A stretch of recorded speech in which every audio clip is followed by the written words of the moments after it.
ਲੜੀਵਾਰ ਕਥਾ ਰਾਗ ਬਿਲਾਵਲ ਵਿੱਚ ਪੰਜਵੇਂ ਪਾਤਸ਼ਾਹ ਜੀ ਦੇ ਉਚਾਰਨ ਕੀਤੇ ਹੋਏ ਪਾਵਨ ਸ਼ਬਦਾਂ ਦੀ ਆਪ ਜੀ ਸਰਵਣ ਕਰ ਰਹੇ ਹੋ। 805 ਅੰਗ ਉੱਪਰ ਮਹਾਰਾਜ ਜੀ ਦੇ ਪਾਵਨ ਸ਼ਬਦਾਂ ਦੀ ਕਥਾ ਪਹੁੰਚੀ ਹੈ। ਸ਼ਹੀਦਾਂ ਦੇ ਸਰਤਾਜ ਸਤਿਗੁਰੂ ਧੰਨ ਗੁਰੂ ਅਰਜਨ ਦੇਵ ਸਾਹਿਬ ਜੀ ਦੇ ਪਰਮ ਪਵਿੱਤਰ ਪਾਵਨ ਚਰਨ ਕਮਲਾਂ ਵਿੱਚ ਆਪਣੀਆਂ ਹਾਜ਼ਰੀਆਂ ਲਵਾਉਂਦੇ ਆਖੀਏ ਜੀ, ਸਤਨਾਮ ਸ਼੍ਰੀ ਵਾਹਿਗੁਰੂ ਸਾਹਿਬ ਜੀ। ਸਤਨਾਮ ਸ਼੍ਰੀ ਵਾਹਿਗੁਰੂ ਸਾਹਿਬ ਜੀ। ਬਿਲਾਵਲ ਮਹੱਲਾ ਪੰਜਵਾ। ਮਾਤ ਪਿਤਾ ਸੁਤ ਬੰਧਪ ਪਾਏ। ਰਾਗ ਬਿਲਾਵਲ ਹੈ।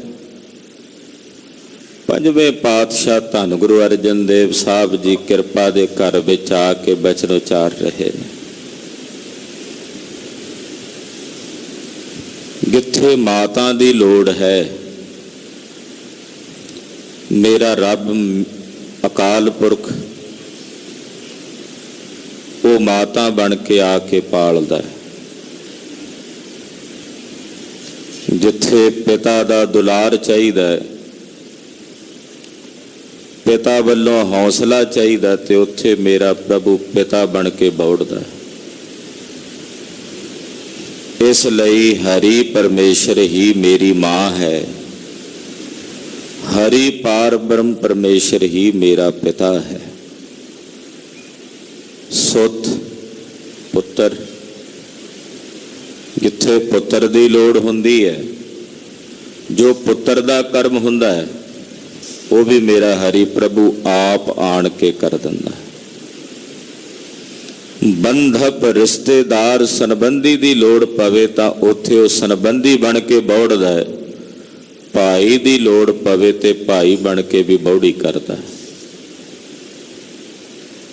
ਏਦਾਂ ਕਹਿ ਸਕਦੇ ਹਾਂ ਕਿ ਮੇਰੀਆਂ ਸਾਰੀਆਂ ਰਿਸ਼ਤੇਦਾਰੀਆਂ, ਮੇਰੇ ਸਾਰੇ ਸੰਬੰਧ ਮੇਰੇ ਹਰੀ ਪ੍ਰਭੂ ਅਕਾਲ ਪੁਰਖ ਪਰਮੇਸ਼ਰ ਦੇ ਨਾਲ ਹਨ। ਇਹ ਭਗਤੀ ਦੇ ਪ੍ਰਕਾਰ ਨੇ। ਸਾਹਿਬ ਦੀ ਪਾਵਨ ਅੰਮ੍ਰਿਤਮਈ ਬਾਣੀ ਵਿੱਚ ਤੁਸੀਂ ਮਾਤਾ ਰੂਪ ਵਿੱਚ ਪਰਮੇਸ਼ਰ ਦੀ ਆਰਾਧਨਾ ਵੇਖੋਗੇ, ਪਿਤਾ ਰੂਪ ਵਿੱਚ ਵੀ ਵੇਖੋਗੇ, ਇਸਤਰੀ ਰੂਪ ਵਿੱਚ ਵੀ ਵੇਖੋਗੇ। ਉਸ ਨੂੰ ਪਤੀ ਰੂਪ ਜਾਣ ਕੇ ਆਰਾਧਨ ਦੀ, ਭਰਾ ਰੂਪ, ਮਿੱਤਰ ਰੂਪ। ਤੋ ਸਾਹਿਬ ਕਹਿੰਦੇ ਮੇਰੇ ਮਾਂ, ਪਿਤਾ, ਪੁੱਤਰ, ਬੰਧਪ, ਭਾਈ, ਇਹ ਜਿੰਨੇ ਵੀ ਸੰਬੰਧ ਹਨ, ਨਾਨਕ ਹੋਆ ਪਾਰ ਬ੍ਰਹਮ ਸਹਾਈ। ਪੰਚਮ ਪਾਤਸ਼ਾਹ ਫਰਮਾਉਂਦੇ ਨੇ ਕਿ ਮੇਰਾ ਪਾਰ ਬ੍ਰਹਮ ਅਕਾਲ ਪੁਰਖ ਵਾਹਿਗੁਰੂ ਪਰਮੇਸ਼ਰ ਇਹਨਾਂ ਸਾਰੇ ਸਰਬੰਧਾਂ ਕਰਕੇ ਜਿੱਥੇ ਜਿੱਥੇ ਜਿਸ ਦੀ ਲੋੜ ਪੈਂਦੀ ਉਹ ਆ ਕੇ ਸਹਾਇਤਾ ਕਰਦਾ। ਜਿੱਥੇ ਮਾਂ ਬਣ ਕੇ ਸਹਾਇਤਾ ਕਰਨੀ, ਮਾਂ ਬਣ ਕੇ ਸਹਾਈ ਕਰਦਾ। ਜਿੱਥੇ ਪਿਤਾ ਬਣ ਕੇ ਸਹਾਇਤਾ ਕਰਨੀ, ਉੱਥੇ ਪਿਤਾ ਬਣ ਕੇ ਸਹਾਇਤਾ ਕਰਦਾ। ਜਿੱਥੇ ਪੁੱਤਰ ਬਣ ਕੇ ਸਹਾਇਤਾ ਦੀ ਲੋੜ ਆ, ਉੱਥੇ ਪੁੱਤਰ ਰੂਪ ਹੋ ਕੇ ਆ ਬੌੜਦਾ। ਜਿੱਥੇ ਭਰਾ ਦੀ ਲੋੜ ਪੈਂਦੀ, ਉੱਥੇ ਭਾਈ ਬਣ ਕੇ ਆ ਕੇ ਸਹਾਇਤਾ ਕਰਦਾ। ਮੇਰਾ ਪਾਰ ਬ੍ਰਹਮ ਅਕਾਲ ਪੁਰਖ ਵਾਹਿਗੁਰੂ ਪਰਮੇਸ਼ਰ ਹਰ ਜਗ੍ਹਾ ਤੇ, ਹਰ ਥਾਂ ਤੇ ਮੇਰਾ ਸਹਾਈ ਹੈ। ਸੁਖ ਸਹਜ ਆਨੰਦ ਕਣੇ। ਕਹਿੰਦੇ ਹੁਣ ਸੁਖ ਵੀ ਹੈ, ਸਹਿਜ ਵੀ ਹੈ। ਸੁਖ ਸਹਿਜ, ਸੁਖ ਤੇ ਸਹਿਜ। ਜਿੱਥੇ ਸਹਿਜ ਹੋਵੇਗਾ ਉੱਥੇ ਸੁਖ ਹੋਵੇਗਾ। ਸੁਖ ਸਹਿਜ, ਜਿੱਥੇ ਸਹਿਜ ਹੋਵੇਗਾ ਉੱਥੇ ਘਣਾ ਆਨੰਦ ਹੋਵੇਗਾ। ਸਹਿਜ ਕਹਾਂਗੇ ਗਿਆਨ ਨੂੰ, ਜਿੱਥੇ ਗਿਆਨ ਹੈ ਉੱਥੇ ਸੁੱਖ ਹੈ। ਦੁੱਖ ਤਾਂ ਗਿਆਨ ਵਿੱਚ ਨੇ ਨਾ। ਕਿੱਥੇ ਅਵਿਦਿਆ ਗਿਆਨ ਹੈ ਉੱਥੇ ਦੁੱਖ ਹੈ। ਜਦੋਂ ਗਿਆਨ ਹੋ ਜਾਏ ਫਿਰ ਤਾਂ ਕੋਈ ਦੁੱਖ ਨਹੀਂ। ਤੂੰ ਸਹਿਜ ਹੋਣ ਦੇ ਨਾਲ, ਗਿਆਨ ਹੋਣ ਦੇ ਨਾਲ ਸੁਖ ਹੋ ਗਿਆ। ਔਰ ਉਸ ਗਿਆਨ ਦੀ ਇਹ ਵੀ ਬਰਕਤ ਹੈ ਕਿ ਘਣਾ ਆਨੰਦ ਹੈ। ਆਨੰਦ ਘਣੇ ਹੋ ਗਏ ਨੇ, ਘਣੇ ਆਨੰਦ ਪ੍ਰਾਪਤ ਹੋ ਗਏ ਹਨ। ਹਾਂਜੀ, ਗੁਰ ਪੂਰਾ ਪੂਰੇ ਜਾ ਕੇ ਬਾਣੀ, ਅਨੇਕ ਗੁਣਾ ਜਾ ਕੇ ਜਾਹੇ ਨਾ ਗਣੇ। ਗੁਰੂ ਪੂਰਾ ਹੈ ਔਰ ਪੂਰੇ ਗੁਰੂ ਦੀ ਬਾਣੀ ਵੀ ਪੂਰੀ ਹੈ। ਗੁਰ ਪੂਰਾ ਪੂਰੀ ਜਾ ਕੀ ਬਾਣੀ, ਗੁਰੂ ਪੂਰਾ ਹੈ ਔਰ ਪੂਰੇ ਗੁਰੂ ਦੀ ਬਾਣੀ ਵੀ ਪੂਰੀ ਹੈ। ਅਨੇਕ ਗੁਣਾ ਜਾ ਕੇ ਜਾਹੇ ਨਾ ਗਣੇ। ਮੇਰੇ ਮਾਲਕ ਦੇ ਗੁਣ ਇੰਨੇ ਨੇ ਵੀ ਉਹ ਗਿਣਤੀ ਵਿੱਚ ਨਹੀਂ ਆਉਂਦੇ, ਉਹਨਾਂ ਨੂੰ ਗਿਣ ਨਹੀਂ ਸਕਦੇ। ਅਣਗਿਣਤ ਗੁਣਾਂ ਦਾ ਮਾਲਕ ਹੈ ਮੇਰਾ ਸੁਆਮੀ, ਅਣਗਿਣਤ ਗੁਣਾਂ ਦਾ, ਉਹ ਬੇਅੰਤ ਗੁਣਾਂ ਦਾ ਮਾਲਕ ਹੈ। ਰਹਾਉ ਸਾਗਲ ਸਰੰਜਾਮ ਕਰੇ ਪ੍ਰਭ ਆਪੇ। ਮੇਰੇ ਸਾਰੇ ਉਪਾਅ ਮੇਰੇ ਪ੍ਰਭੂ ਨੇ ਆਪ ਕਰ ਦਿੱਤੇ। ਸਗਲ ਸਰੰਜਾਮ ਕਰੇ ਪ੍ਰਭ ਆਪੇ। ਜਿੰਨੇ ਮੇਰੇ ਸਰੰਜਾਮ ਸੀ, ਮੇਰੇ ਉਪਾਅ ਸੀ, ਉਹ ਮੇਰੇ ਪ੍ਰਭੂ ਨੇ, ਅਕਾਲ ਪੁਰਖ ਨੇ, ਵਾਹਿਗੁਰੂ ਨੇ ਆਪ ਹੀ ਕੀਤੇ ਨੇ। ਜਿੱਥੇ ਜਿੱਥੇ ਕੋਈ ਉਪਾਅ ਦੀ ਲੋੜ ਪੈਂਦੀ ਸੀ ਕਿਤੋਂ ਬਚਣ ਦੀ, ਤਾਂ ਮੇਰੇ ਮਾਲਕ ਨੇ ਆਪੇ ਉਪਾਅ ਬਣਾ ਦਿੱਤੇ, ਵਿਧੀ ਬਣਾ ਦਿੱਤੀ। ਅਕਸਰ ਤੁਸੀਂ ਕਹਿੰਦੇ ਸੁਣਿਆ ਹੋਣਾ ਵੀ ਸਾਨੂੰ ਤਾਂ ਸੋਝੀ ਨਹੀਂ ਸੀ, ਪਰਮੇਸ਼ਰ ਨੇ ਆਪੇ ਹੀ ਕੋਈ ਵਿਧੀ ਬਣਾ ਦਿੱਤੀ ਤੇ ਮੈਂ ਇਸ ਸਮੱਸਿਆ ਤੋਂ ਨਿਕਲ ਗਿਆ। ਕਹਿੰਦੇ ਆ ਨਾ ਆਪਾਂ, ਵਾਹਿਗੁਰੂ ਨੇ ਆਪੇ ਹੀ ਕੋਈ ਵਿਧੀ ਬਣਾਈ ਆ, ਸਾਨੂੰ ਤਾਂ ਸਮਝ ਹੀ ਨਹੀਂ ਵੀ ਕਿੱਦਾਂ ਹੋ ਗਿਆ ਇਹ ਸਭ ਕੁਝ, ਕਿਵੇਂ ਪਰਮੇਸ਼ਰ ਨੇ ਸਾਨੂੰ ਇਸ ਦੁੱਖ ਚੋਂ ਬਾਹਰ ਕੱਢ ਲਿਆ। ਅਸਲੀਅਤ ਇਹ ਹੈ ਕਿ ਸਾਰੇ ਉਪਾਅ ਕਰਨ ਵਾਲਾ ਹੀ ਉਹ ਹੈ। ਸਰੰਜਾਮ ਦਾ ਅਰਥ ਕਰਾਂਗੇ ਉਪਾਅ। ਮੈਨੂੰ ਬਚਾਉਣ ਦਾ ਹਰ ਉਪਾਅ, ਜਿੰਨੇ ਸਰੰਜਾਮ ਸੀ ਕਿ ਕਾਮ ਤੋਂ, ਕ੍ਰੋਧ ਤੋਂ, ਈਰਖਾ ਤੋਂ, ਦਵੈਸ਼ ਤੋਂ, ਇਹਨਾਂ ਵਿਕਾਰਾਂ ਤੋਂ ਬਚਾਉਣ ਦੇ ਜਿਤਨੇ ਉਪਾਅ ਸਨ, ਉਹ ਮੇਰੇ ਪ੍ਰਭੂ ਨੇ, ਮੇਰੇ ਮਾਲਕ ਨੇ ਆਪ ਹੀ ਕਰ ਦਿੱਤੇ ਹਨ। ਭਏ ਮਨੋਰਥ ਸੋ ਪ੍ਰਭ ਜਾਪੇ। ਉਸ ਪ੍ਰਭੂ ਦੇ ਜਾਪ ਨੂੰ ਜਪ ਜਪ ਕੇ ਮੇਰੇ ਸਾਰੇ ਮਨੋਰਥ ਪੂਰਨ ਹੋ ਗਏ ਨੇ। ਮੇਰੇ ਮਨ ਦਾ ਕੋਈ ਮਨੋਰਥ ਅਧੂਰਾ ਨਹੀਂ ਰਿਹਾ। ਭਏ ਮਨੋਰਥ ਸੋ ਪ੍ਰਭ ਜਾਪੇ। ਮੇਰੇ ਸਾਰੇ ਹੀ ਮਨੋਰਥ ਮੇਰੇ ਪ੍ਰਭੂ ਦੇ ਜਾਪ ਨੂੰ ਜਪਣ ਤੋਂ ਬਾਅਦ ਪੂਰਨ ਹੋ ਗਏ। ਅਰਥ ਧਰਮ ਕਾਮ ਮੋਖ ਕਾ ਦਾਤਾ। ਮੇਰਾ ਵਾਹਿਗੁਰੂ ਪਾਰ ਬ੍ਰਹਮ ਪਰਮੇਸ਼ਰ ਧਰਮ, ਅਰਥ, ਕਾਮ ਔਰ ਮੋਕਸ਼ ਦਾ, ਮੁਕਤੀ ਦਾ ਦਾਤਾ ਹੈ। ਧਰਮ, ਅਰਥ, ਕਾਮ, ਮੋਕਸ਼ ਦਾ ਦਾਤਾ ਹੈ। ਚਾਰੇ ਚੀਜ਼ਾਂ ਚਾਹੀਦੀਆਂ ਨੇ ਜੀਵਨ ਲਈ ਸਾਨੂੰ। ਧਰਮ ਵੀ ਚਾਹੀਦਾ ਹੈ, ਅਰਥ ਦੀ ਵੀ ਲੋੜ ਹੈ, ਕਾਮਨਾ ਦੀ ਪੂਰਤੀ ਵੀ ਚਾਹੁੰਦੇ ਹਾਂ, ਮੁਕਤੀ ਵੀ ਚਾਹੀਦੀ ਹੈ। ਆਸਾ ਜੀ ਦੀ ਵਾਰ ਦਾ ਅੰਮ੍ਰਿਤ ਬਚਨ ਸਾਹਿਬ ਕਹਿੰਦੇ ਆ, ਮੁਕਤੀ ਦਾ ਦਰ ਕਿਵੇਂ ਮਿਲਦਾ ਹੈ। ਮੁਕਤੀ ਦਾ ਦਰ ਉਹ ਕਿਵੇਂ ਪ੍ਰਾਪਤ ਹੁੰਦਾ ਹੈ। ਸਾਹਿਬ ਦੇ ਅੰਮ੍ਰਿਤ ਬਚਨ ਨੇ, ਭਾਉ ਭਗਤ ਕਰ ਨੀਚ ਸਦਾਏ, ਤਉ ਨਾਨਕ ਮੁਖ ਅੰਤਰ ਪਾਏ। ਨਿਰੰਕਾਰ ਦੀ ਪ੍ਰੇਮਾ ਭਗਤੀ ਕੀਤਿਆਂ, ਭਾਉ ਭਗਤ ਕਰ। ਭਾਉ ਨਾਮ ਪ੍ਰੇਮ ਦਾ ਹੈ। ਪ੍ਰੇਮਾ ਭਗਤੀ ਕਰਕੇ ਆਪਣੇ ਆਪ ਨੂੰ ਨੀਚ ਸਦਾਏ ਦਾ ਮਤਲਬ ਵੀ ਨਿਮਰਤਾ ਸਹਿਤ ਨੀਵਾਂ ਸਦਾਵੇ ਕਿ ਮੈਂ ਸਭ ਤੋਂ ਨੀਚ ਹਾਂ, ਸਭ ਮੇਰੇ ਤੋਂ ਉੱਤਮ। ਤਾਂ ਪਾਤਸ਼ਾਹ ਧੰਨ ਗੁਰੂ ਨਾਨਕ ਸਾਹਿਬ ਕਹਿੰਦੇ ਕਿ ਤੁਸੀਂ ਮੁਕਤੀ ਆਪਣੇ ਇਸ ਸਰੀਰ ਦੇ ਅੰਦਰੋਂ ਹੀ ਪ੍ਰਾਪਤ ਕਰ ਲਓ। ਓ ਨਾਨਕ ਮੋਖ ਅੰਤਰ ਪਾਏ, ਅੰਦਰੋਂ ਹੀ ਮੁਕਤੀ ਹਾਸਲ ਕਰ ਲਓਗੇ, ਪ੍ਰਾਪਤ ਕਰ ਲਓਗੇ। ਤੋ ਪਾਰ ਬ੍ਰਹਮ ਪਰਮੇਸ਼ਰ ਦੀ ਪ੍ਰੇਮਾ ਭਗਤੀ ਕੀਤਿਆਂ ਮੁਕਤੀ ਵੀ ਮਿਲ ਜਾਂਦੀ ਹੈ। ਧਰਮ ਅਰਥ ਕਾਮ ਚਾਰੇ ਪਦਾਰਥ ਪ੍ਰਾਪਤ ਹੋ ਜਾਂਦੇ। ਇਸੇ ਕਰਕੇ ਭਗਤਾਂ ਨੇ ਨਚੱਕ ਹੋ ਕੇ ਪਰਮੇਸ਼ਰ ਦੀ ਭਗਤੀ ਕਰਕੇ ਦਾਨ ਮੰਗ ਲਿਆ। ਚਾਹੇ ਉਹ ਕਬੀਰ ਜੀ ਮਹਾਰਾਜ ਜੀ ਨੇ, ਚਾਹੇ ਉਹ ਭਗਤ ਧੰਨਾ ਜੀ ਮਹਾਰਾਜ ਜੀ ਨੇ, ਉਹਨਾਂ ਸਪਸ਼ਟ ਬੇਨਤੀ ਕੀਤੀ, ਮਹਾਰਾਜ ਮੇਰੀਆਂ ਇਹ ਲੋੜਾਂ ਨੇ, ਮੈਨੂੰ ਚਾਹੀਦੀਆਂ। ਭੁੱਖੇ ਭਗਤ ਨਾ ਕੀਜੈ ਜੈ ਮਾਲਾ ਆਪਣੀ ਲੀਜੈ, ਹੋ ਮੰਗੋ ਸੰਤ ਨਰੇਨਾ ਮੈਂ ਨਹੀਂ ਕਿਸੀ ਕਾ ਦੇਣਾ। ਉੱਥੋਂ ਜਾ ਕੇ ਦਾਲ ਸਿੱਧਾ ਮੰਗੋ ਕੀਓ, ਹਮਾਰਾ ਖੁਸ਼ੀ ਕਰੈ ਨਿਤ ਜੀਓ। ਪੰਨੀਆਂ ਛਾਦਨ ਨਿਕਾ ਅਨਾਜ ਮੰਗੋ ਸਤ ਸੀਕਾ, ਗੋ ਭੈਸ ਮੰਗੋ ਲਾਵੇਰੀ, ਇੱਕ ਤਾਜਨ ਤੁਰੀ ਚੰਗੇਰੀ। ਤੋ ਇਹ ਸਾਰੀਆਂ ਚੀਜ਼ਾਂ ਵਾਹਿਗੁਰੂ ਪਰਮੇਸ਼ਰ ਦੇ ਚਰਨਾਂ 'ਚੋਂ ਮੰਗ ਲੈ। ਇਹ ਲੋੜ ਹੈ। ਜਿਨ੍ਹਾਂ ਦਾ ਫਿਕਰ ਰਹੇਗਾ ਤੇ ਭਗਤੀ ਕਿਵੇਂ ਹੋਵੇਗੀ? ਮਹਾਰਾਜ ਇਹ ਵੀ ਚੀਜ਼ਾਂ ਚਾਹੀਦੀਆਂ ਨੇ। ਇਹ ਜਿਹੜੀ 3.5 ਮਣਾਂ ਦੀ ਦੇਹੀ ਹੈ, ਇਹ ਅੰਨ ਪਾਣੀ ਦੇ ਆਸਰੇ ਚੱਲਣੀ ਹੈ। ਇਹ ਚਾਹੀਦਾ ਸਭ ਕੁਝ। ਤੋ ਵਾਹਿਗੁਰੂ ਜੀ ਧਰਮ ਅਰਥ ਕਾਮ ਮੋਖ ਇਹਨਾਂ ਚਾਰੇ ਪਦਾਰਥਾਂ ਦੇ ਦਾਤੇ ਨੇ। ਹਾਂਜੀ, ਪੂਰੀ ਭਈ ਸਿਮਰ ਸਿਮਰ ਵਿਦਾਤਾ।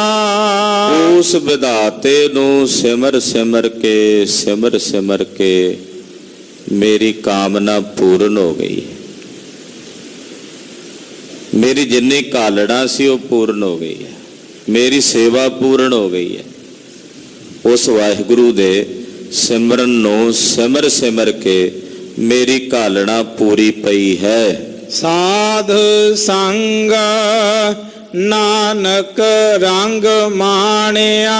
ਸਾਧ ਸੰਗਤ ਦੇ ਦੁਆਰਾ ਧੰਨ ਸ੍ਰੀ ਗੁਰੂ ਅਰਜਨ ਦੇਵ ਸਾਹਿਬ ਜੀ ਫਰਮਾਉਂਦੇ ਹੈ ਕਿ ਮੈਂ ਵਾਹਿਗੁਰੂ ਪਰਮੇਸ਼ਰ ਦੀ ਭਗਤੀ ਦਾ ਰੰਗ ਮਾਣਿਆ ਸਾਧ ਸੰਗਤ ਦੇ ਦੁਆਰਾ। ਹਾਂਜੀ, ਘਰ ਆਇਆ ਪੂਰਾ ਗੁਰ ਆਣਿਆ। ਮੈਂ ਆਪਣੇ ਨਿਜ ਘਰ ਵਿੱਚ ਆ ਗਿਆ ਹਾਂ। ਮੇਰੇ ਪੂਰੇ ਗੁਰੂ ਨੇ ਮੈਨੂੰ ਲਿਆਂਦਾ ਆਪਣੇ ਨਿਜ ਘਰ ਵਿੱਚ। ਮੈਂ ਆਪਣੇ ਆਤਮ ਸਰੂਪ ਵਿੱਚ ਆ ਟਿਕਿਆ ਹਾਂ। ਬਿਲਾਵਲ ਮਹੱਲਾ ਪੰਜਵਾ। ਸ੍ਰਬ ਨਿਧਾਨ ਪੂਰਨ ਗੁਰਦੇਵ। ਪੰਜਵੇਂ ਪਾਤਸ਼ਾਹ ਕਹਿੰਦੇ ਆ ਮੇਰੇ ਪੂਰਨ ਗੁਰਦੇਵ ਜੀ ਸਰਬ ਨਿਧੀਆਂ ਦੇ ਖਜ਼ਾਨੇ ਨੇ, ਸਰਬ ਨਿਧਾਨ। ਮੇਰੇ ਗੁਰੂ ਦੇ ਕੋਲ ਸਾਰੇ ਹੀ ਨਿਧਾਨ ਨੇ। ਘਰ ਨੋ ਨਿਧ ਆਵੈ ਧਾਇ, ਘਰ ਨੋ ਨਿਧ ਆਵੈ ਧਾਇ। ਘਰ ਨੋ ਨਿਧ ਆਵੈ ਧਾਇ, ਘਰ ਨੋ ਨਿਧ ਆਵੈ ਧਾਇ। ਤੇਗ ਬਹਾਦਰ ਸਿਮਰਿਐ, ਤੇਗ ਬਹਾਦਰ ਸਿਮਰਿਐ। ਤੇਗ ਬਹਾਦਰ ਸਿਮਰਿਐ, ਤੇਗ ਬਹਾਦਰ ਸਿਮਰਿਐ। ਮੇਰੇ ਸਾਹਿਬ ਜੀ ਸਰਬ ਨਿਧੀਆਂ ਦੇ ਖਜ਼ਾਨੇ ਹਨ, ਸਰਬ ਨਿਧਾਨ। ਸਰਬ ਸਾਰੇ ਨਿਧਾਨ ਨਿਧੀਆਂ ਦੇ ਖਜ਼ਾਨੇ ਨੇ ਸਤਿਗੁਰੂ ਜੀ। ਪੂਰਨ ਗੁਰਦੇਵ ਪੂਰਨ ਨੇ, ਨਿਧੀਆਂ ਦੇ ਖਜ਼ਾਨਿਆਂ ਨਾਲ ਲਬਰੇਜ਼ ਨੇ, ਭਰੇ ਹੋਏ ਨੇ ਮੇਰੇ ਗੁਰਦੇਵ ਜੀ। ਰਹਾਉ ਹਰ ਹਰ ਨਾਮ ਜਪਤ ਨਰ ਜੀਵੇ। ਹਰ ਹਰ ਨਾਮ ਜਪਤ, ਜਿਹੜੇ ਹਰੀ ਪਰਮੇਸ਼ਰ ਦੇ ਨਾਮ ਨੂੰ ਜਪਦੇ ਆ, ਜਪ ਜਪ ਕੇ ਨਰ ਜੀਵੇ, ਨਰ ਜੀਵਦੇ ਨੇ। ਹਰ ਹਰ ਨਾਮ ਜਪਤ, ਹਰੀ ਹਰੀ ਦਾ ਨਾਮ ਜਪਣ ਵਾਲੇ ਜਿਹੜੇ ਜਪਦੇ ਆ, ਨਰ ਜੀਵੇ ਉਹੀ ਨਰ ਜੀਵਦੇ ਨੇ, ਬਾਕੀ ਤਾਂ ਮਰਿਆਂ ਬਰਾਬਰ ਹੀ ਨੇ, ਭਾਵੇਂ ਸਾਹ ਚੱਲਦੇ ਹੁਣ ਉਹਨਾਂ 'ਚ। ਜੇ ਨਹੀਂ ਜਪਦੇ ਤਾਂ ਮਰੇ ਹੀ ਨੇ। ਜਿਨ ਹਰ ਹਿਰਦਾ ਨਾਮ ਨਾ ਬਸਿਓ ਤਿਨ ਮਾਤ ਕੀਜਾ ਹਰ ਬਾਂਝਾ, ਤਿਨ ਸੁੰਝੀ ਦੇਹ ਫਿਰੈ ਬਿਨ ਨਾਵੈ ਉਹ ਖੱਪ ਖੱਪ ਮੂਏ ਕਰੰਝਾ। ਸੁੰਝੀ ਦੇ ਮੁਰਦੇ ਨੇ, ਜਿਨ੍ਹਾਂ ਦੇ ਹਿਰਦਿਆਂ 'ਚ ਨਾਮ ਨਹੀਂ, ਉਹੀ ਜੀਵਦੇ ਨੇ ਜਿਹੜੇ ਜਪਦੇ ਹਨ। ਮਾਰ ਖੁਆਰ ਸਾਕਤ ਨਰ ਥੀਵੇ, ਜਿਹੜੇ ਸਾਕਤ ਨਰ ਨੇ ਉਹ ਮਰ ਕੇ ਖੁਆਰ ਹੁੰਦੇ ਆ। ਖੁਆਰੀ ਮਤਲਬ ਜਨਮ ਮਰਨ ਦੇ ਚੱਕਰਾਂ 'ਚ ਭਟਕਦੇ ਆ, ਭਰਮਦੇ ਆਵਾਗਾਉਣ 'ਚ 84 ਲੱਖ ਜੋਨੀਆਂ 'ਚ ਮਰ ਮਰ ਕੇ ਜੰਮਦੇ ਆ, ਜੰਮ ਜੰਮ ਕੇ ਫੇਰ ਮਰਦੇ ਆ। ਇਹ ਖੁਆਰੀ ਉਹਨਾਂ ਦੇ ਪੱਲੇ ਪਈ ਰਹਿੰਦੀ ਹੈ। ਰਾਮ ਨਾਮ ਹੋਆ ਰਖਵਾਰਾ, ਰਾਮ ਦਾ ਨਾਮ ਹੀ ਮੇਰਾ ਰਖਵਾਲਾ ਹੈ, ਉਹੀ ਮੇਰੀ ਰੱਖਿਆ ਕਰਨ ਵਾਲਾ ਹੈ। ਰਾਮ ਨਾਮ ਹੋਆ ਰਖਵਾਰਾ, ਉਹਦੇ ਬਿਨਾਂ ਤਾਂ ਕੋਈ ਰਾਖਾ ਹੈ ਹੀ ਨਹੀਂ ਸਾਡਾ। ਨਾਮ ਰੱਖਦਾ ਹੈ ਤੇ ਨਾਮ ਤੇ ਨਾਮੀ 'ਚ ਕੋਈ ਭੇਦ ਫਰਕ ਹੀ ਨਹੀਂ। ਨਾਮ ਤੇ ਨਾਮੀ ਇੱਕ ਰੂਪ ਹੀ ਨੇ ਦੋਵੇਂ। ਤੋ ਹਰੀ ਵਾਹਿਗੁਰੂ ਪਰਮੇਸ਼ਰ ਦਾ ਨਾਮ ਹੀ ਮੇਰਾ ਰਖਵਾਲਾ ਹੋਇਆ ਹੈ। ਚੱਖ ਮਾਰੋ ਸਾਕਤ ਵਿਚਾਰਾ, ਜਿਹੜੇ ਸਾਕਤ ਵਿਚਾਰੇ ਜੀਵ ਨੇ ਉਹ ਝੱਖਾਂ ਮਾਰਦੇ ਰਹਿ ਜਾਂਦੇ ਹਨ। ਉਹ ਝਾਕੀ ਮਾਰਦਿਆਂ ਜ਼ਿੰਦਗੀ ਕੱਟ ਦਿੰਦੇ ਹਨ। ਨਿੰਦਾ ਕਰ ਕਰ ਪਚੈ ਕਨੇਰੇ, ਬੜੇ ਨੇ ਜਿਹੜੇ ਨਿੰਦਾ ਕਰ ਕਰਕੇ ਪਚਦੇ ਆ, ਖੁਆਰ ਹੁੰਦੇ ਆ। ਨਿੰਦਾ ਕਰ ਕਰਕੇ ਉਹਨਾਂ ਦੇ ਪੱਲੇ ਕੇਵਲ ਖੁਆਰੀ ਪਈ ਰਹਿੰਦੀ ਹੈ। ਮੇਰੇ ਤੱਕ ਫਾਸ ਗਲੈ ਸਿਰ ਪੈਰੇ, ਔਰ ਇਹੋ ਜਿਹੇ ਜੀਵ ਜਦੋਂ ਮਰਦੇ ਆ ਤੇ ਮਰਿਆਂ ਦੇ ਗਲ ਵਿੱਚ ਵੀ ਜਮਾਂ ਦੀਆਂ ਫਾਈਆਂ ਪੈਂਦੀਆਂ, ਔਰ ਇਹਨਾਂ ਦੇ ਸਿਰ ਦੇ ਉੱਤੇ ਪੈਰੇ ਰੇਰੇ ਪੈਰੇ ਰੇਰੇ ਏਦਾਂ ਆਵਾਜ਼ਾਂ ਪੈਂਦੀਆਂ, ਉਰੇ ਇੱਧਰ ਚੱਲ, ਦਬਕੇ ਪੈਂਦੇ ਆ ਜਮਾਂ ਦੇ। ਪੈਰੇ ਸਿਰ, ਪੈਰੇ ਸਿਰ ਦੇ ਉੱਤੇ ਰੇਰੇ ਪੈਂਦੀ ਆ ਇਹਨਾਂ ਦੇ, ਔਰ ਜਮਾਂ ਦੀਆਂ ਫਾਈਆਂ ਪਈਆਂ ਹੁੰਦੀਆਂ ਗਲਾਂ ਵਿੱਚ ਸਾਕਤਾਂ ਤੇ ਦੁਰਜਨਾਂ ਦੇ। ਕਹੋ ਨਾਨਕ ਜਪੈ ਜਾਨ ਨਾਮ, ਧੰਨ ਸ਼੍ਰੀ ਗੁਰੂ ਅਰਜਨ ਦੇਵ ਸਾਹਿਬ ਜੀ ਫਰਮਾਉਂਦੇ ਆ, ਜਿਹੜੇ ਜਨ ਵਾਹਿਗੁਰੂ ਪਰਮੇਸ਼ਰ ਦਾ ਨਾਮ ਜਪਦੇ ਹਨ, ਜਿਹੜੇ ਉਸ ਨਿਰੰਕਾਰ ਪਰਮੇਸ਼ਰ ਦੇ ਅੰਮ੍ਰਿਤ ਨਾਮ ਦੀ ਆਰਾਧਨਾ ਕਰਦੇ ਨੇ, ਜਪਦੇ ਹਨ, ਤਾਂ ਕਿ ਨਿਕਟ ਨ ਆਵੈ ਜਾਮ। ਜਮ ਤਾਂ ਉਹਦੇ ਨੇੜੇ ਵੀ ਨਹੀਂ ਫਰਕਦੇ, ਨਾਮ ਜਪਣ ਵਾਲਿਆਂ ਦੇ ਨੇੜੇ ਨਹੀਂ ਫਰਕਦੇ ਜਮ। ਪਰਮੇਸ਼ਰ ਦਾ ਭਜਨ ਕਰਨ ਵਾਲਿਆਂ ਦੇ ਨੇੜੇ ਜਮ ਨਹੀਂ ਆਉਂਦੇ। ਰਾਗ ਬਿਲਾਵਲ ਮਹੱਲਾ ਪੰਜਵਾ, ਘਰ ਚੌਥਾ ਦੋ ਪਦੇ, ਇੱਕ ਓੰਕਾਰ ਸਤਿਗੁਰ ਪ੍ਰਸਾਦ। ਰਾਗ ਬਿਲਾਵਲ ਹੈ ਪੰਜਵੇਂ ਪਾਤਸ਼ਾਹ ਜੀ ਦੇ ਅੰਮ੍ਰਿਤ ਬਚਨ ਨੇ, ਚੌਥੇ ਘਰ ਸੁਰਤਾਲ ਵਿੱਚ ਗਾਇਨ ਕਰਨੇ ਨੇ, ਸ਼ਬਦ ਦੇ ਦੋ ਪਦੇ ਹਨ। ਮੰਗਲਾਚਰਨ ਕਰਦੇ ਨੇ, ਵਾਹਿਗੁਰੂ ਇੱਕ ਹੈ, ਓੰਕਾਰ ਜੋ ਸਾਰਿਆਂ ਵਿੱਚ ਵਿਆਪਕ ਔਰ ਸਰਬ ਦਾ ਪ੍ਰਕਾਸ਼ਕ, ਸਭ ਦਾ ਪਾਲਣਹਾਰ ਹੈ, ਪੈਦਾ ਕਰਨ ਵਾਲਾ ਤੇ ਸੰਘਾਰਨ ਵਾਲਾ ਹੈ। ਸਤਿਗੁਰਾਂ ਦੀ ਕਿਰਪਾ ਦੁਆਰਾ ਤਿਸ ਪਰਮੇਸ਼ਰ ਦੇ ਸਰੂਪ ਦੀ ਪ੍ਰਾਪਤੀ ਹੁੰਦੀ ਹੈ। ਇਹ ਮੰਗਲਾਚਰਨ ਕਰਕੇ ਮਹਾਰਾਜ ਜੀ ਸ਼ਬਦ ਦੀ ਪ੍ਰਾਰੰਭਤਾ ਕਰਦੇ ਹਨ। ਕਾਵਨ ਸੰਜੋਗ ਮਿਲੋ ਪ੍ਰਭ ਆਪਣੇ, हे ਪ੍ਰਭੂ, ਮੈਂ ਐਸਾ ਕਿਹੜਾ ਸੰਜੋਗ ਬਣਾਵਾਂ ਜਿਸ ਸੰਜੋਗ ਦੇ ਕੀਤਿਆਂ ਮੈਂ ਆਪਣੇ ਪ੍ਰਭੂ ਨਾਲ ਮਿਲ ਪਵਾਂ। ਕਿਸ ਸੰਜੋਗ ਸਹਿਤ? ਕਹਿੰਦੇ ਵੀ ਸੰਜੋਗ ਬਣ ਗਿਆ, ਜੋੜ ਹੋ ਗਿਆ। ਇਹ ਸੰਜੋਗ ਬਣਿਆ ਤੇ ਆਹ ਕੰਮ ਹੋਇਆ। ਮੈਂ ਐਸਾ ਕਿਹੜਾ ਸੰਜੋਗ ਕਰਾਂ? ਕਵਨ ਸੰਜੋਗ? ਕਿ ਆਪਣੇ ਪ੍ਰਭੂ ਨੂੰ ਮਿਲਾਂ। ਮਿਲੋ ਪ੍ਰਭ ਆਪਣੇ। ਇਹ ਸਵਾਲ ਹੈ ਇਸ ਪੰਕਤੀ 'ਚ। ਕਿਸ ਸੰਜੋਗ ਦੇ ਕੀਤਿਆਂ ਮੈਂ ਆਪਣੇ ਪ੍ਰਭੂ ਨੂੰ ਮਿਲਾਂ? ਐਸਾ ਕੀ ਸੰਜੋਗ ਬਣਾਵਾਂ, ਐਸਾ ਕੀ ਕਰਮ ਕਰਾਂ ਜਿਸ ਕਰਮ ਦੇ ਕੀਤਿਆਂ ਮੈਂ ਆਪਣੇ ਪ੍ਰਭੂ ਨੂੰ ਮਿਲ ਪਾਵਾਂ? ਅਗਲੀ ਪੰਕਤੀ 'ਚ ਜਵਾਬ ਦਿੰਦੇ ਹਨ। ਪਾਲ ਪਾਲ ਨਿਮਖ ਸਦਾ ਹਰ ਜਪਨੇ। ਜਵਾਬ ਦਿੰਦਿਆਂ ਦੱਸਦੇ ਨੇ ਕਿ ਪਲ ਪਲ ਨਿਮਖ ਨਿਮਖ ਆਪਣੇ ਹਰੀ ਪਰਮੇਸ਼ਰ ਦੇ ਜਾਪ ਨੂੰ ਜਪ ਕੇ ਹੀ ਹਰੀ ਨਾਲ ਮਿਲਿਆ ਜਾਂਦਾ ਹੈ। ਇਹ ਸੰਜੋਗ ਹੈ। ਪਹਿਲਾਂ ਪੁੱਛਿਆ ਵੀ ਕਵਨ ਸੰਜੋਗ, ਕਿਹੜਾ ਸੰਜੋਗ ਹੈ ਜਿਹਦੇ ਨਾਲ ਰੱਬ ਮਿਲਦਾ ਹੈ? ਤਾਂ ਸੰਜੋਗ ਦੱਸਦੇ ਨੇ ਪਲ ਪਲ ਨਿਮਖ ਸਦਾ ਹਰ ਜਪਨੇ। ਪਲ ਪਲ ਨਿਮਖ ਨਿਮਖ ਬਾਰ ਬਾਰ ਹਰੀ ਵਾਹਿਗੁਰੂ ਪਰਮੇਸ਼ਰ ਦੇ ਜਾਪ ਨੂੰ ਜਪ ਜਪ ਕੇ ਹਰੀ ਦੇ ਸਰੂਪ ਵਿੱਚ ਮਿਲੀ ਦਾ ਅਭੇਦ ਹੋਈਦਾ। ਇਸ ਤੋਂ ਇਲਾਵਾ ਕੋਈ ਦੂਜਾ ਤਰੀਕਾ ਹੀ ਨਹੀਂ ਹੈ। ਇਹੀ ਇੱਕ ਪ੍ਰਕਾਰ ਹੈ ਕਿ ਪਲ ਪਲ ਨਿਮਖ ਨਿਮਖ ਸਦਾ ਹਰੀ ਅਕਾਲ ਪੁਰਖ ਪਰਮੇਸ਼ਰ ਦੇ ਜਾਪ ਨੂੰ ਜਪਿਆ ਜਾਂਦਾ ਹੈ। ਚਰਨ ਕਮਲ ਪ੍ਰਭ ਕੀ ਨਿਤ ਧਿਆਵੋ। ਮੈਂ ਆਪਣੇ ਪ੍ਰਭੂ ਵਾਹਿਗੁਰੂ ਪਰਮੇਸ਼ਰ ਦੇ ਪਵਿੱਤਰ ਚਰਨ ਕਮਲਾਂ ਨੂੰ ਧਿਆਉਂਦਾ ਹਾਂ। ਇਹ ਹੈ ਜਵਾਬ। ਅਗਲੀ ਪੰਕਤੀ 'ਚ ਸਵਾਲ ਹੈ ਜਿਹਦਾ ਇਹ ਜਵਾਬ ਸਤਿਗੁਰਾਂ ਨੇ ਦਿੱਤਾ। ਹਾਂਜੀ। ਕਾਵਨ ਸੁਮਤ ਜਿਤ ਪ੍ਰੀਤਮ ਪਾਵੋ। ਸਵਾਲ ਇਹ ਹੈ ਕਿ ਕਿਹੜੀ ਇਹੋ ਜੀ ਸੁਮਤ ਹੈ ਜਿਹਨੂੰ ਧਾਰਨ ਕੀਤਿਆਂ ਮੈਂ ਆਪਣੇ ਪ੍ਰੀਤਮ ਨੂੰ ਪਾਵਾਂ? ਇਹ ਰਹਾਉ ਦੀਆਂ ਪੰਕਤੀਆਂ ਨੇ। ਸਵਾਲ ਅਗਲੀ ਪੰਕਤੀ, ਜਵਾਬ ਪਹਿਲਾਂ ਸਤਿਗੁਰਾਂ ਨੇ ਦੇ ਦਿੱਤਾ। ਇਹੋ ਜੀ ਕਿਹੜੀ ਸੁਮਤ ਹੈ, ਸ੍ਰੇਸ਼ਟ ਮਤ ਹੈ ਜਿਸ ਨੂੰ ਧਾਰਨ ਕੀਤਿਆਂ ਮੈਂ ਆਪਣੇ ਪ੍ਰੀਤਮ ਨੂੰ ਪਾ ਲਵਾਂ?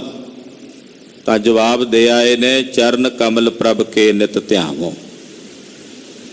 ਨਿਤਾ ਪ੍ਰਤੀ ਅਠੇ ਪੈਰ ਨਿਰੰਤਰ ਇੱਕ ਰਸ ਆਪਣੇ ਪ੍ਰਭੂ ਦੇ ਪਵਿੱਤਰ ਚਰਨ ਕਮਲਾਂ ਨੂੰ ਧਿਆਵਾਂ।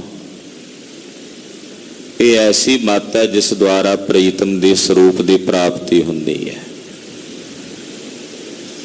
ਅਠੇ ਪੈਰ ਨਿਰੰਤਰ ਇੱਕ ਰਸ ਆਪਣੇ ਮਾਲਕ ਪ੍ਰਭੂ ਦੇ ਪਵਿੱਤਰ ਚਰਨ ਕਮਲਾਂ ਨੂੰ ਧਿਆਵਾ। ਰਹਾਉ ਐਸੀ ਕਿਰਪਾ ਕਰੋ ਪ੍ਰਭ ਮੇਰੇ। ਏ ਮੇਰੇ ਰੱਬ ਜੀ, ਮੇਰੇ ਪ੍ਰਭੂ ਜੀ, ਮੇਰੇ ਤੇ ਐਸੀ ਕਿਰਪਾ ਕਰੋ। ਐਸੀ ਕਿਰਪਾ ਕਰੋ ਪ੍ਰਭ ਮੇਰੇ। हे मेरे प्रभ जी, हे मेरे रब जी, मेरे ते ऐसी किरपा करो। मैं तुहाडे कोलों किरपा मंगदा। कहंदे किहो जी किरपा चाहिदी है बई तैनूं? आवाज आई, कैसी किरपा चाहिए? किरपा तां बहुत प्रकार दी है। ਤੈਨੂੰ ਕਿਹੋ ਜੀ ਕਿਰਪਾ ਚਾਹੀਦੀ ਆ? ਤਾਂ ਕਹਿੰਦੇ ਐਸੀ ਕਿਰਪਾ ਕਰੋ ਮਹਾਰਾਜ। ਹਰ ਨਾਨਕ ਬਿਸਰ ਨਾ ਕਾਊ ਬੇਰੇ। ਕਿ ਹੇ ਮੇਰੇ ਸਾਹਿਬ ਜੀ, ਮੇਰੇ ਹਿਰਦੇ ਵਿੱਚੋਂ ਕਦੇ ਵੀ ਕਿਸੇ ਵੀ ਵੇਲੇ ਨਾ ਵਿਸਰੋ। ਇਹ ਕਿਰਪਾ ਮੇਰੇ ਤੇ ਕਰ ਦਿਓ ਕਿ ਮੈਨੂੰ ਕਦੇ ਵਿਸਰੋ ਹੀ ਨਾ। ਮੇਰੇ ਹਿਰਦੇ 'ਚੋਂ ਕਦੇ ਵਿਸਰੋ ਹੀ ਨਾ। ਹਰ ਵੇਲੇ ਤੁਹਾਡੀ ਯਾਦ ਉਹ ਮੇਰੇ ਹਿਰਦੇ 'ਚ ਬਣੀ ਰਹੇ। ਹੈ ਮੇਰੇ ਪ੍ਰਭੂ ਐਸੀ ਕਿਰਪਾ ਕਰੋ ਕਿ ਮੈਨੂੰ ਕਦੇ ਵਿਸਰੋ ਨਾ। ਕਿਉਂਕਿ ਜਦੋਂ ਤੁਸੀਂ ਵਿਸਰਦੇ ਹੋ ਦੁੱਖ ਲੱਗਦਾ ਹੈ। ਜਦੋਂ ਤੁਸੀਂ ਵਿਸਰਦੇ ਹੋ ਮੈਂ ਮਰ ਜਾਂਦਾ ਹਾਂ। ਜਦੋਂ ਤੁਸੀਂ ਵਿਸਰਦੇ ਹੋ ਤੇ ਮੈਨੂੰ ਵਿਕਾਰ ਆ ਘੇਰਦੇ ਹੈ। ਜਦੋਂ ਤੁਸੀਂ ਵਿਸਰਦੇ ਹੋ ਤੇ ਮੇਰੇ ਮਨ 'ਚ ਈਰਖਾ ਦੇ ਭਾਂਬੜ ਮਚਣ ਲੱਗ ਪੈਂਦੇ ਹੈ। ਜਦੋਂ ਤੁਸੀਂ ਵਿਸਰਦੇ ਹੋ ਕਾਮ ਆ ਕੇ ਮੈਨੂੰ ਆਪਣਾ ਗੁਲਾਮ ਬਣਾ ਲੈਂਦਾ। ਜਦੋਂ ਤੁਸੀਂ ਵਿਸਰਦੇ ਹੋ ਲੋਭ ਆ ਕੇ ਸਤਾਉਂਦਾ। ਮਹਾਰਾਜ ਮੇਰੇ ਤੇ ਐਸੀ ਕਿਰਪਾ ਕਰੋ ਕਿ ਤੁਸੀਂ ਕਦੇ ਵੀ ਕਿਸੇ ਵੀ ਵੇਲੇ ਉੱਠਦਿਆਂ ਬਹਿੰਦਿਆਂ ਸੌਂਦਿਆਂ ਜਾਗਦਿਆਂ ਮੇਰੇ ਮਨ 'ਚੋਂ ਕਦੇ ਵਿਸਰੋ ਹੀ ਨਾ। ਵਿਸਰ ਨਾਹੀ ਦਾਤਾਰ, ਵਿਸਰ ਨਾਹੀ ਦਾਤਾਰ। ਬਿਸਰ ਨਾਹੀ ਦਾਤਾਰ, ਬਿਸਰ ਨਾਹੀ ਦਾਤਾਰ। ਵਿਸਰ ਨਾਹੀ ਦਾਤਾਰ, ਵਿਸਰ ਨਾਹੀ ਦਾਤਾਰ। ਬਿਸਰ ਨਾਹੀ ਦਾਤਾਰ, ਬਿਸਰ ਨਾਹੀ ਦਾਤਾਰ। ਮਹਾਰਾਜ ਮੇਰੇ ਹਿਰਦੇ ਚੋਂ ਕਦੇ ਵਿਸਰੋ ਹੀ ਨਾ। ਅਰਦਾਸ ਹੀ ਗੁਰਸਿੱਖੇ ਕਰਦਾ, ਸਭਨਾ ਜੀਆਂ ਕਾ ਇੱਕ ਦਾਤਾ, ਸੋ ਮੈਂ ਵਿਸਰ ਨਾ ਜਾਈ। ਉਹ ਮੇਰੇ ਹਿਰਦੇ ਚੋਂ ਵਿਸਰੇ ਹੀ ਨਾ। ਮਹਾਰਾਜ ਜੇ ਮੇਰੇ ਤੇ ਕਿਰਪਾ ਕਰਨੀ ਤੇ ਕਿਰਪਾ ਕਰੋ ਮਹਾਰਾਜ, ਮੇਰੇ ਹਿਰਦੇ ਚੋਂ ਕਦੇ ਨਾ ਵਿਸਰੋ। ਸਦਾ ਮੇਰੇ ਜ਼ਿਹਨ ਵਿੱਚ, ਮੇਰੀ ਸੁਰਤ ਵਿੱਚ ਤੁਹਾਡਾ ਚਿੰਤਨ ਚੱਲਦਾ ਰਹੇ। ਪਰਮੇਸ਼ਰ ਨੂੰ ਭੁਲਾ ਦੇਣਾ ਹੀ ਦੁਨੀਆ ਵਿੱਚ ਸਭ ਤੋਂ ਵੱਡਾ ਗੁਨਾਹ ਹੈ, ਪਾਪ ਹੈ।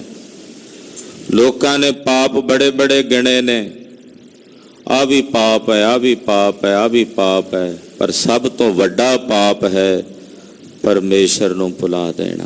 ਜਦੋਂ ਰੱਬ ਭੁੱਲਦਾ ਉਦੋਂ ਫਿਰ ਸਾਰੇ ਪਾਪ ਆ ਘੇਰਦੇ ਨੇ। ਪਰਮੇਸ਼ਰ ਤੇ ਭੁੱਲਿਆ ਵਿਆਪਨ ਸਭੇ ਰੋਗ, ਫਿਰ ਸਾਰੀਆਂ ਬਿਮਾਰੀਆਂ ਆ ਵਿਆਪਦੀਆਂ ਨੇ। ਕਾਮ ਕ੍ਰੋਧ ਆਦਿਕ ਜਦੋਂ ਪਰਮੇਸ਼ਰ ਭੁੱਲਦਾ, ਅਕਾਲ ਪੁਰਖ ਭੁੱਲਦਾ। ਇਸ ਕਰਕੇ ਹੇ ਪ੍ਰਭੂ ਐਸੀ ਕਿਰਪਾ ਕਰੋ, ਮੇਰੇ ਮਨ ਤੋਂ ਤੁਸੀਂ ਕਦੇ ਨਾ ਵਿਸਰੋ। ਇਹ ਸਤਿਗੁਰੂ ਜੀ ਦੇ ਪਾਵਨ ਅੰਮ੍ਰਿਤਮਈ ਬਚਨ ਹਨ, ਜੋ ਸਤਿਗੁਰਾਂ ਦੀ ਦਿੱਤੀ ਹੋਈ ਮਤ ਬੁੱਧ ਦੇ ਅਨੁਸਾਰ ਆਪ ਜੀ ਨਾਲ ਵਿਚਾਰੇ ਨੇ। ਵਿਚਾਰਾਂ ਕਰਦਿਆਂ ਇੱਕ ਨਹੀਂ ਅਨੇਕਾਂ ਪ੍ਰਕਾਰ ਦੀਆਂ ਭੁੱਲਾਂ ਚੁੱਕਾਂ ਹੋ ਜਾਂਦੀਆਂ ਹਨ। ਅਣਜਾਣ ਜਿਹਾ ਦਾਸਰਾ ਜਾਣ ਕੇ ਆਪ ਜੀ ਨੇ ਖਿਮਾ ਕਰ ਦੇਣੀ ਹੈ। ਸਾਧ ਸੰਗਤ ਜੀ ਬੇਨਤੀ ਹੈ, ਜੋ ਗੁਰਦੁਆਰਾ ਸ੍ਰੀ ਦੁੱਖ ਨਿਵਾਰਨ ਸਾਹਿਬ ਵਿਖੇ ਹਰ ਮਹੀਨੇ ਦੇ ਮੱਸਿਆ ਵਾਲੇ ਦਿਨ ਔਰ ਪੂਰਨਮਾਸ਼ੀ ਵਾਲੇ ਦਿਨ 2 ਦਿਨ ਅੰਮ੍ਰਿਤ ਸੰਚਾਰ ਹੁੰਦਾ। ਕਲਗੀਧਰ ਪਾਤਸ਼ਾਹ ਜੀ ਮਹਾਰਾਜ ਜੀ ਵੱਲੋਂ ਬਖਸ਼ੀ ਹੋਈ ਖੰਡੇ ਦੀ ਪੌਲ ਤਿਆਰ ਹੁੰਦੀ ਹੈ। ਅੱਜ ਮੱਸਿਆ ਦਾ ਦਿਨ ਹੈ। ਤਕਰੀਬਨ 10 ਵਜੇ ਨਾਲ ਖੰਡੇ ਦੀ ਪੌਲ 5 ਸਿੰਘ ਸਹਿਬਾਨ ਕਰਨਗੇ। ਜਿਨ੍ਹਾਂ ਨੇ ਹਾਲੇ ਅੰਮ੍ਰਿਤ ਨਹੀਂ ਛਕਿਆ, ਖੰਡੇ ਦੀ ਪੌਲ ਨਹੀਂ ਲਈ, ਉਹਨਾਂ ਨੂੰ ਬੇਨਤੀ ਹੈ ਭਾਈ ਖੰਡੇ ਦੀ ਪੌਲ ਛਕੋ, ਕੇਸਾਧਾਰੀ ਹੋਵੋ ਔਰ 5 ਕੱਕਿਆਂ ਦੇ ਸਹਿਤ ਹਾਜ਼ਰ ਹੋ ਕੇ ਖੰਡੇ ਦੀ ਪੌਲ ਛਕ ਕੇ ਸਤਿਗੁਰਾਂ ਦੇ ਜਹਾਜ਼ ਤੇ ਸਵਾਰ ਹੋ ਕੇ ਕਲਗੀਧਰ ਪਾਤਸ਼ਾਹ ਸ੍ਰੀ ਗੁਰੂ ਗੋਬਿੰਦ ਸਿੰਘ ਸਾਹਿਬ ਜੀ ਮਹਾਰਾਜ ਜੀ ਦੀ ਕਿਰਪਾ ਦੇ ਪਾਤਰ ਬਣੋ ਜੀ। ਵਾਹਿਗੁਰੂ ਵਾਹਿਗੁਰੂ, ਵਾਹਿਗੁਰੂ ਵਾਹਿਗੁਰੂ।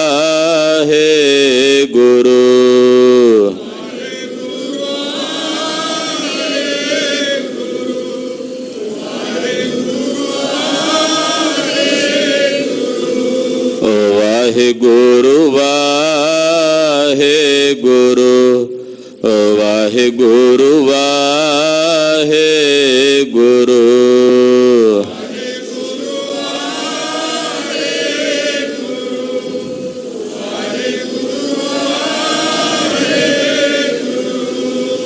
ਵਾਹਿਗੁਰੂ ਵਾਹਿਗੁਰੂ,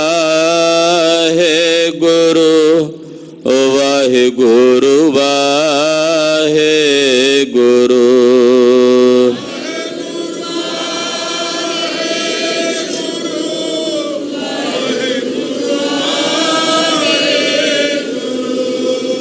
ਵਾਹਿਗੁਰੂ ਵਾਹਿਗੁਰੂ, ਵਾਹਿਗੁਰੂ ਵਾਹਿਗੁਰੂ।